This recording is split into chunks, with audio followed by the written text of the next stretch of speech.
Ողջույն։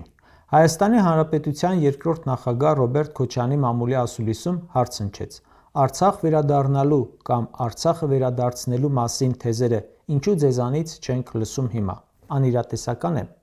Նախագահը պատասխանեց, որ իրական է տեսնում Արցախ վերադարձի իրավունքը։ Դա ասած հնարավոր է ակտիվ դիվանագիտական աշխատանքի շնորհիվ, եւ միջազգային հանրությունը չի կարող մերժել։ Քաղաքացիական պայմանագիրը հակառակը։ Այդ հարցը փակված է համարում։ Ասում են, քանի մենք ենք իշխանության, այդ նպատակը չենք հետապնդի։ Նիկոլը անգամ սպառնալիք է դիտում ԿՊԱ-ները դեմ էին քվեարկում Եվրանեստում նման նախագծի։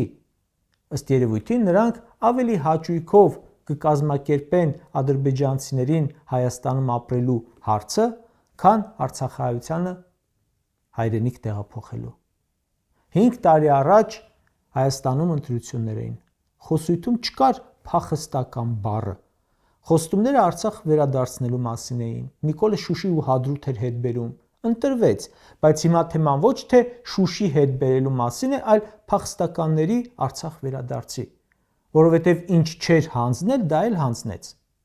Տեսեք, որտեղից ուր ենք հասել։ Այսինքն ինչ հնարավոր էր 5 տարի առաջ, հիմա անհնար է։ Ինչը որ հնարավոր է փրկել հիմա, վաղն է անհնար լինելու։ 2021-ի ընտրություններում ԿՊ-ն վտարվեր այս վիճակին կլինեինք, այսօր հնարավոր է արցախցիների վերադարձի իրավունքի ամրագրումը, բայց ԿՊ-ի վերընտրվելու դեպքում հնարավոր կլինի, սրանք ընտրվեն, վախենամ 5 տարի հետո քննարկենք Հայաստանից փախստականների վերադարձի իրավունքի հարցը։ Գուցե ասեք անհնար է նման ողբերգություն, իսկ այն ինչ եղավ հնարավոր էր, դա էլ էր անհնար թվում։ Մի հատ նայեք ինչերի միջով են կանցել։ 2018-ին բերվել են իշխանության։ Նիկոլ Ալիևին ասել է՝ մի կրակիր, մինչև մի քիչ դիրքերս ամրապնդեմ։ Ամրապնդել է մի 2 տարի, ու 2020-ից մինչև 25 թվականը ամեն տարի հանձնել է մի քանի բան։ 2020-ին եղել է 44-օրյա պատերազմը, հանձնել է Արցախի մեծ մասը։ Նույն թվին զորքերը հետ է քաշել Սյունիքից։ Ադրբեջանցիներն առաջ են եկել։ Հանձնել է Գորիս-Կապան ճանապարհը։ 2021 թվականի գարնանը հանձնել է Սյունիքում Սև լճի կեսը, Վարդենիսից հատվածներ։ Նույն 21-ին վերընտրվել է ու անմիջապես զորքերն ու ծանր զինտեխնիկան հանել է Արցախից։ Տվել է նաև Շորնուխի կեսը։ 2022-ին տվել է Բերձորն ու Աղավնոն։ 2022-ին հանձնել է հսկայական տարածքներ Ջերմուկից։ Օկուպացիան կազմել է ավելի քան 200 քառակուսի կիլոմետր։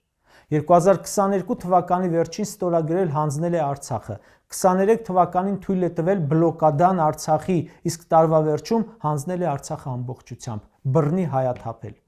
2024 թվականին տվել է Տավուշից գյուղեր։ Հիմա հերթով էլի անկլավի անվան տակ հանձնելու նախաշեմին են։ Սա հլը տարածքները 5000 զոհ 2020-ին, 224-2022-ին, ավելի քան 400 զոհ 2023-ին, խեղված ճակատագրեր, գերիներ։ Նրան ընտրել են Շուշի ու Հադրութ օկուպացիայից ազատելու համար։ Նա հանձնել է հազարավոր քառակուսի կիլոմետրեր ու ամեն անգամ հարց է տրվել Քոչարյանին։ Բա դրանք ո՞նց եք հետ բերելու։ Որ 2021-ին ընտրվեր Քոչարյանը, այս խայտարակ վիճակում էինք լինելու։ Անկլավների կամ ադրբեջանցիների Հայաստանում բնակվելու հարցեր էին առաջ գալու, փախստականների հարցեր լինելու։ Նիկոլին ընտրողը միայն իրեն հայտնի տրամաբանությամբ մտածել է, որ այդ ամենը, որ 1000 ու մի սուտ այդ մարդը խոստումներ էր տվել, այս անվտանգային հարցերում ուրիշ ձև էր անելու։ Պատերազմ էր բերել, պարտություն էր բերել, բայց հավատացին, որ Շուշի ու Հադրութ հետ կբերի։ Աբսուրդ է։ Չեմ խոսում այն 1000 խոստումների մասին, որ չի կատարել, որովհետև այդ տեխնիկայի գործարանը, լիֆտերի գործարանը, ավտոմոբիլի գործարանը, շաքարի ադամանդի գործարանները վաղը կարող է մեկ այլ նորմալ իշխանություն անել,